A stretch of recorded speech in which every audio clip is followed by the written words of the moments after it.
Betting యాపులు ఎంతోమంది జీవితాలను సర్వనాశనం చేస్తున్నాయి. వీటి బారిన పడిన ఎందరో ఆత్మహత్యలు చేసుకున్నారు. ఈ యాప్లను సినీ నటులు, యూట్యూబర్లు, క్రీడాకారులు ప్రమోట్ చేస్తుండడంతో ఎంతోమంది వీటికి ఆకర్షితులవుతున్నారు. ఒక్కసారి బెట్టింగ్ వలలో పడ్డారంటే ఇక బయటపడడం దాదాపు అసాధ్యమనే చెప్పొచ్చు. ఇప్పటికే తెలుగు రాష్ట్రాల్లో బెట్టింగ్ భూతం కలకలం రేపుతుంది. ఈ యాప్లను ప్రమోట్ చేసిన పలువురు సెలబ్రిటీలు కేసులు ఎదుర్కొంటున్నారు. తాజా పరిణామాల నేపథ్యంలో ఏపీ ముఖ్యమంత్రి చంద్రబాబు కీలక నిర్ణయం తీసుకున్నారు.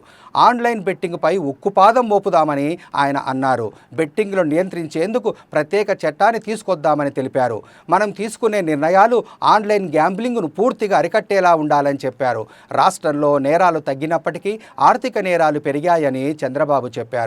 గంజాయి సాగు కూడా తగ్గిందని తెలిపారు. నేరస్తులు చాలా తెలివిగా ఉంటారని, సాక్ష్యాలు దొరకకుండా మాయం చేస్తారని చెప్పారు.